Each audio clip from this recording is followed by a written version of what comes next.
तो किसी दोस्त ने पूछा कि क्या श्वास पे ध्यान लगाने से असाधारण अनुभव प्राप्त होते हैं।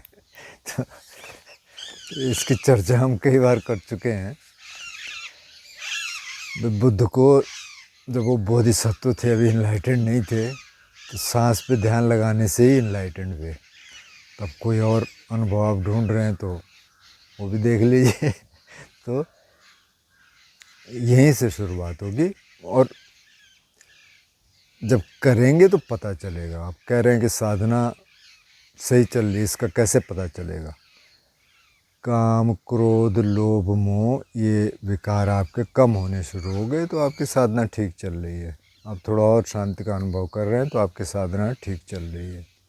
आपके रिलेशंस लोगों के साथ ठीक होने शुरू हो गए, आप चीज़ों को एक्सेप्ट करने लग गए तो आपकी साधना ठीक चल रही है। वैसे इस पे और वीडियोज़ हैं तो आप देख लेना उनको। किसी और ने पूछा है कि श्रद्धा और अनुभव में ज़्यादा इम्पोर्टेंट आप कौन सा है, आप कितने घंटे ध्यान करते हैं? तो अभी 4-5 दिन पहले मैंने एक डिटेल्ड वीडियो बनाया है कि मेरा रूटीन क्या है, मैं कितने घंटे ध्यान करता हूँ, वो देख लेना आप। टाइटल मुझे नहीं मालूम, मतलब ध्यान नहीं आ रहा इस समय, क्योंकि ये बात अब बार बार आप पूछते रहेंगे, मैं यही बताता रहूँगा बार बार, तो आप देख लें उसको। श्रद्धा और अनुभव में इम्पोर्टेंट कौन सा है? भाई इम्पोर्टेंट तो दोनों ही है। ऐसा नहीं है कि अब अष्टांग मार्ग है तो इसमें इम्पोर्टेंट कौन सा है, वो सारे इम्पोर्टेंट है। लेकिन ये है कि अगर अनुभव नहीं होगा तो फिर अंधश्रद्धा होगी। तो इस हिसाब से देख सकते हैं आपके अनुभव होना ज़रूरी है। थोड़ा बहुत तो पता होना चाहिए कि श्रद्धा का मतलब है क्या। श्रद्धा का मतलब अंधश्रद्धा नहीं है कि बस जैसे किसी ने कह दिया बिल्कुल उसी हिसाब से आप चल रहे हैं और आपको मालूम ही नहीं है कि है क्या। अनुभव से ये होगा कि आपको पता रहेगा कि अच्छा मेरा अनुभव है, मैं कह रहा हूँ क्योंकि मैंने किया है। तो अनुभव का होना ज़रूरी है थोड़ा बहुत, लेकिन अब शुरू में अनुभव नहीं है तो अब क्या करेंगे? आप कहेंगे नहीं जी बिना अनुभव के तो मैं करूँगा नहीं, तो अनुभव कैसे होगा? जब करेंगे ना, जब श्रद्धा होगी तभी अनुभव भी होगा। जब अनुभव होगा तो आप जान पाएंगे कि श्रद्धा ठीक है कि नहीं है। तो दोनों पूरक हैं। ये इम्पोर्टेंट है कि वो इम्पोर्टेंट है, इसमें कई बार बहुत मुश्किल है कहना ऐसे। तो किसी ने कहा मंत्र की शक्ति से क्या इच्छा पूर्ति होती है?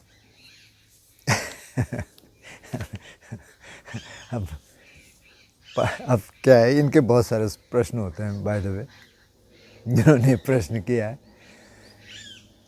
आप एक चीज़ देख लीजिए, एक लाइन देखिए, आप किस लाइन पे चल रहे हैं। अगर बुद्धिस्ट मार्ग पे चल रहे हैं तो मंत्र की शक्ति से कोई इच्छा पूर्ति का कोई मतलब नहीं है, कोई बात ही नहीं है इस बारे में। मंत्र को कहाँ यूज किया गया? बुद्धिस्ट भी चैंटिंग करते हैं तो मंत्र को 2 तरीके से यूज किया गया बाद के ट्रेडिशन में। एक तो बुद्ध वंदना होती है और उनकी वंदना होती है, ये बहुत बाद में आया, पहले नहीं था। लेकिन एक दूसरा ये हुआ कि जब मंक्स और नन्स जब जंगल में ध्यान कर रहे थे तो उन्होंने कहा कि हमें कुछ ना जो स्पिरिट्स हैं वो परेशान कर रही हैं। तो बुद्ध ने फिर उनको कुछ सूत्र दिए, जैसे आटानाटिया सूत्र दिया गया कि आप इसकी चैंटिंग कर लो। तो उसमें ऐसा नहीं है कि उनको भगाना है, पर यह है कि उनसे रिक्वेस्ट करनी है, अपनी शक्ति बढ़ानी है, वह हमें ध्यान करने दो आप। उसमें वो वाला नहीं है कि कोई स्पेल कर दें आप, कह रहे ये तो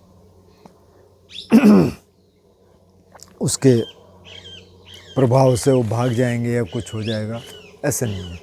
अब जो आप कह रहे हैं कि मंत्र की शक्ति से क्या कुछ होता है, ये बहुत बाद के ट्रेडिशंस हैं जो बुद्धिस्ट नहीं है, और ट्रेडिशन में ये कहा जाता है। तो मुझे लगता है उसके चक्कर में पड़ना नहीं चाहिए।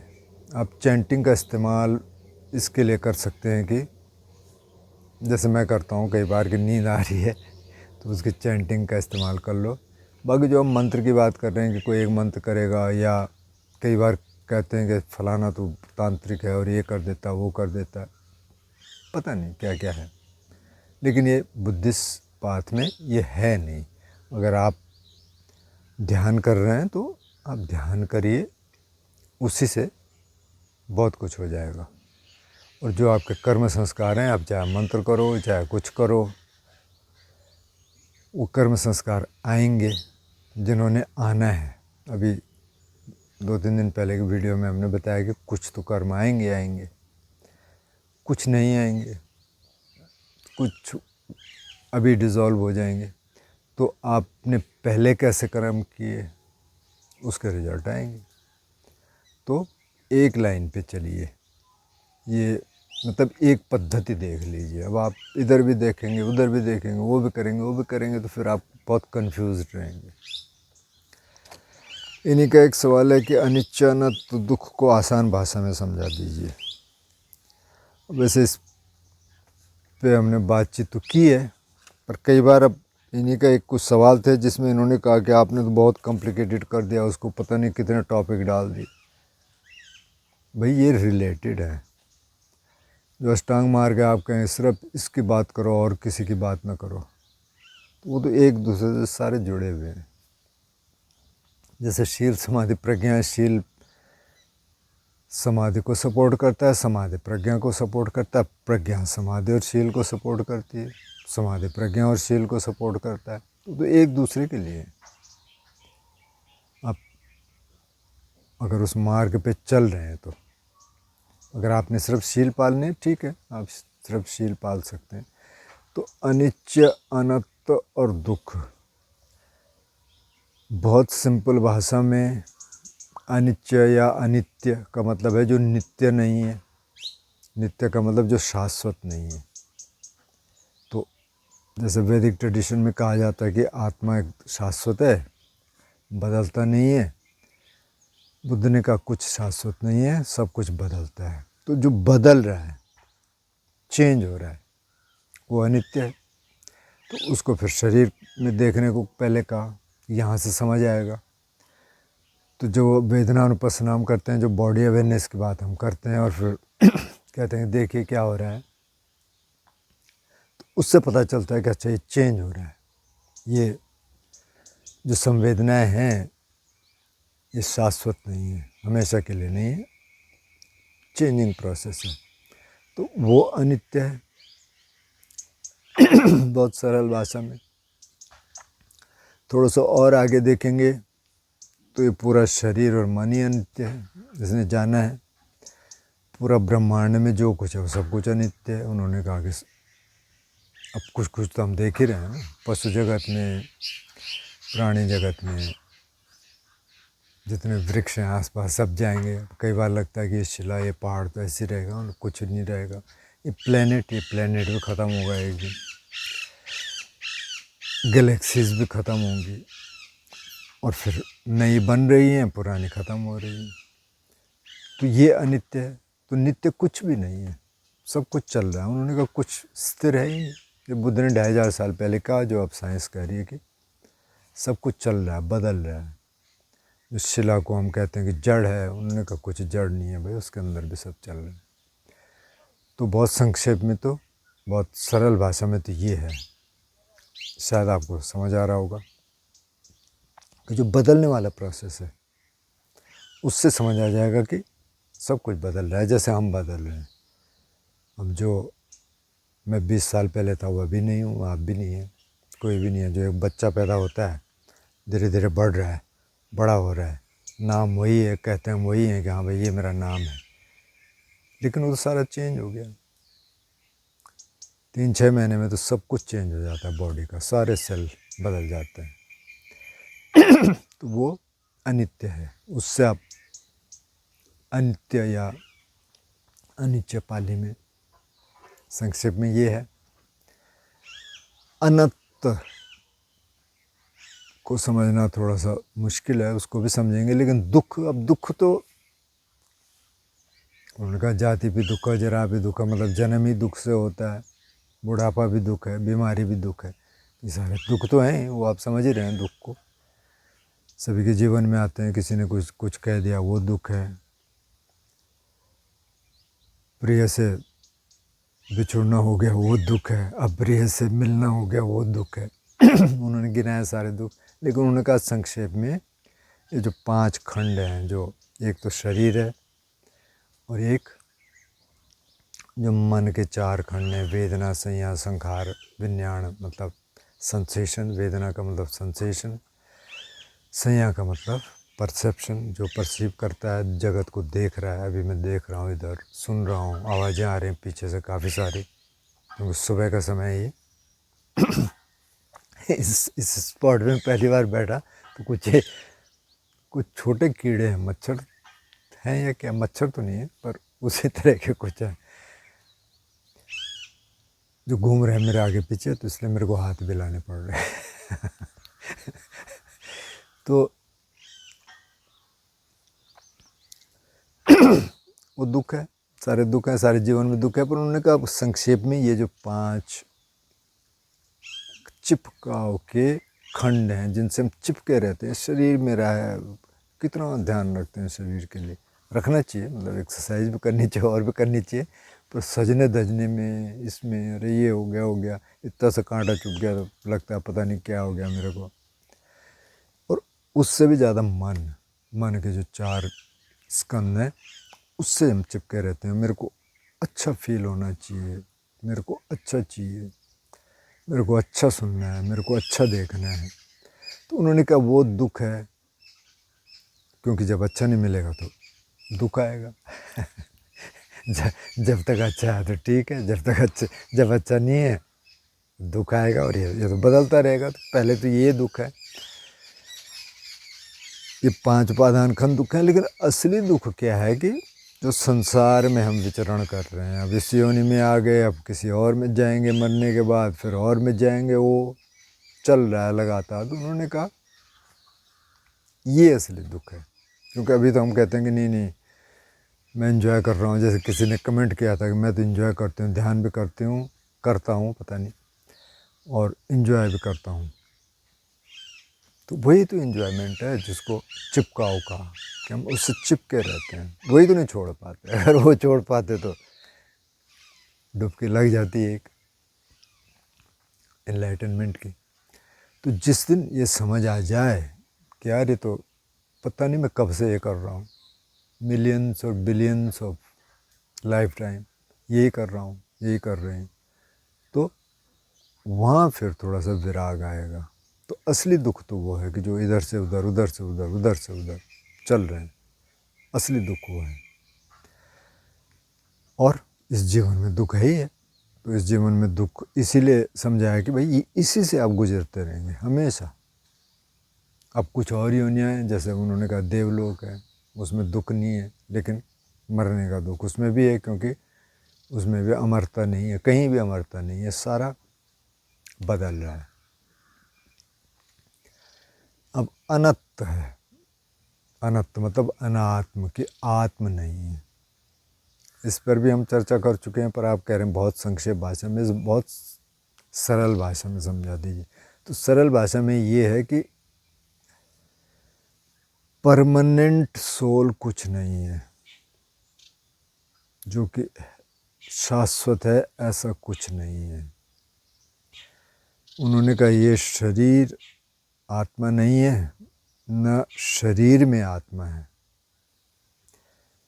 मन के जो 4 खंड हैं, जो वेदना है, संवेदना है, वो आत्मा नहीं है, न उसमें आत्मा है। इसी तरह जो परसेप्शन है, संज्ञा है, न उसमें आत्मा है, न वो आत्मा है। संखार, संस्कार, न उसमें आत्मा है, न वो आत्मा है। और इसी तरह कॉन्शियसनेस, न ये आत्मा है, न इसमें आत्मा है। तो बहुत सरल भाषा में तो ये है, पर ये भी कॉम्प्लिकेटेड लग सकता है, क्योंकि थोड़ा सा कंटेम्पलेट करना पड़ेगा, समझना पड़ेगा। तो मुख्य रूप से तो उन्होंने ये कहा कि जैसे वैदिक ट्रेडिशन में कहा जाता था कि एक सोल है, वैसे इस पर एक वीडियो हाल ही में मैं बना चुका हूँ कि यहाँ आत्मा रहती है, इधर एक कास्केट टाइप का एक बॉक्स छोटा सा है, उसके अंदर रहता है। तो ये पहले की बात है। अब तो साइंटिस्ट ने सब कुछ देख लिया, बैक्टीरियाज देख लिए, क्या क्या देख लिया अंदर, तो क्या क्या है, तो वो तो अभी तक दिखा नहीं है। फिर भी लोग कुछ प्रूव करने की कोशिश करते हैं कि नहीं नहीं है, वो तो ध्रुव है, वो तो शाश्वत है। तो वो कुछ नहीं है, मतलब अगर होता, मतलब कि मैटर है, कोई पदार्थ है, ऐसा तो कुछ है नहीं। तो बुद्ध ने कहा प्रोसेस है भाई, ये जो शरीर है, जो मन के चार खंड, ये प्रोसेस है। क्योंकि फिर इसमें प्रश्न होता है कि अगर आत्मा नहीं है तो फिर जन्म क्या लेता है।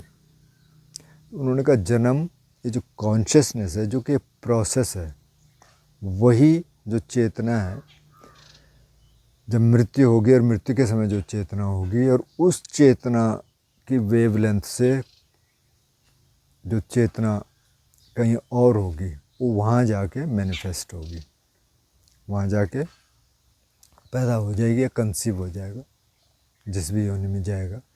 कहीं सीधे बर्थ है, जो देवलोक ब्रह्मलोक हैं, वहाँ ऐसे कंसीव नहीं होता बच्चा कि 9 महीने पेट में रहे फिर बाहर निकले।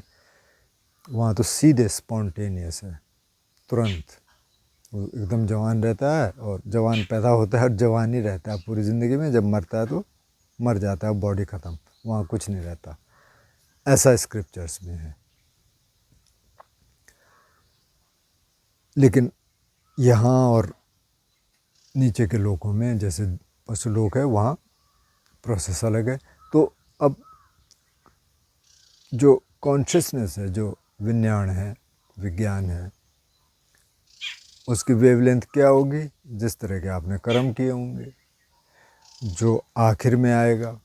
अब कोई अब लड़ाई झगड़ा ही करता रहा तो उसी तरह का आएगा।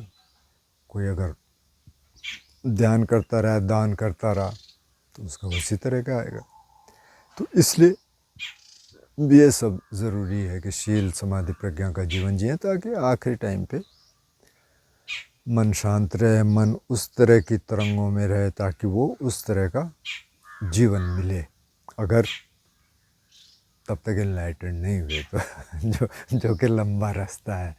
मुझे लगता है कि संक्षेप में तो यही है, सरल भाषा में, फिर भी नहीं समझ आएगा तो बताना। लेकिन ये चीज़ें ना थोड़ा सा कंटेम्पलेट करने की बात है, और फिर समझ आएगा। किसी और दोस्त का सवाल था कि अब शायद कोई स्टूडेंट होंगे कि मैं क्लासरूम में बैठ बैठ के सोच रहा था कि अच्छा, लिविंग थिंग जब ख़त्म हो जाते हैं, जब ख़त्म हो जाएंगे एक दिन, सारा मैटर रह जाएगा, तो तब क्या होगा। तो बुद्ध ने कहा कि ये मैटर भी ख़त्म हो जाता है। ख़त्म हो जाता है मतलब जैसे हम लकड़ी को जलाते हैं तब लकड़ी का कुछ राख बन जाता है, कुछ धुआं बन जाता है, बहुत कम रह जाता है। जैसे अब शरीर ही मर गया है तो उसको जला देते हैं तो क्या रहता है, कुछ भी नहीं बचता। धीरे धीरे उनका ये सब ख़त्म हो जाता है। और जितनी जो कॉन्शियसनेस है, जिसकी भी जो कॉन्शियसनेस है, वो ट्रांसमाइग्रेट हो जाती है और वहाँ रहती है काफ़ी टाइम तक। जब नया प्लेनेट बनेगा तो वहाँ फिर मैनिफेस्ट होता है। लेकिन उन्होंने, बुद्ध ने कहा यार इन सवालों पे ना ज़्यादा सोचने की ज़रूरत नहीं है। जैसे कई चीज़ें उन्होंने कहा अचिंत्य, अचिंत्य मतलब कि अब ये ब्रह्मांड कितना होगा, कहाँ होगा, इसकी शुरुआत कहाँ है, इसका अंत कहाँ है, या इनलाइटनमेंट के बाद क्या होता है, वो रहता है कि नहीं रहता है, कि दोनों रहता भी है और नहीं भी रहता है। उन्होंने कहा जो इस तरह के सवाल है ना, उनको अलग कर लो। इन सवालों से आपके दुख का कोई मतलब नहीं है, आपका दुख इससे कम होने वाला नहीं है। बल्कि अगर आप बहुत ज़्यादा पॉन्डर करेंगे इस पे कि अरे कहाँ है यूनिवर्स और कितना लंबा है और क्या चौड़ा है, तो उन्होंने कहा दिमाग गड़बड़ाने की गड़बड़ा सकता है मतलब। तो तो कई चीज़ें मतलब अब क्या करना ना, अब लिविंग रहेगा कि नहीं रहेगा। अभी तो हम अपने ज़िंदगी देखें हम कैसे जी सकते हैं बेस्ट तरीके से, और हो सकता है किसी दिन आपको रियलाइज़ हो जाए कि कैसे होगा, क्या होगा। अभी तो ये सब स्पेकुलेशंस है ना, अभी तो हम सिर्फ सोच रहे हैं। अब बुद्ध ने भी जो कहे तो अब सारे के सारे सूत्र ओरिजिनल थोड़ी है, पता नहीं इस तरह के सूत्रों में पता नहीं क्या क्या हो गया। अब जो शिक्षा है वो तो ठीक है, शिक्षा में तो एकदम क्लियर कट है, उसमें जोड़ने घटाने के लिए कुछ है नहीं। हाँ, एक्सपेरिमेंटली कुछ और मेथड्स निकले हैं, वो अलग चीज़ है। लेकिन जो और फिलोसॉफिकल सवाल है उसमें पता नहीं क्या क्या जुड़ा। आप महायान के तो ज़्यादातर सूत्र बाद में लिखे गए, वज्रयान में सारे के सारे व्याख्याएँ हैं, बाद की टीकाएँ हैं, जिनको क्या बोलते हैं, कमेंट्रीज़ हैं, उसमें ओरिजिनल है ही नहीं। तो पता नहीं अब क्या क्या बाद में लिखा गया, क्या क्या था। वैसे इन सवालों के जवाब अगिननेस होता है, उसमें आप देख लेना, देखने का है, लेकिन उससे कई लोग सहमत होते नहीं हैं। खैर जो भी है, तो ये कुछ सवाल थे जो कुछ पोस्ट में थे, कुछ एक कमेंट्स में थे, तो मैंने कोशिश की है उनका जवाब देने की। बाकी आप बताना, कुछ और होंगे तो बताना।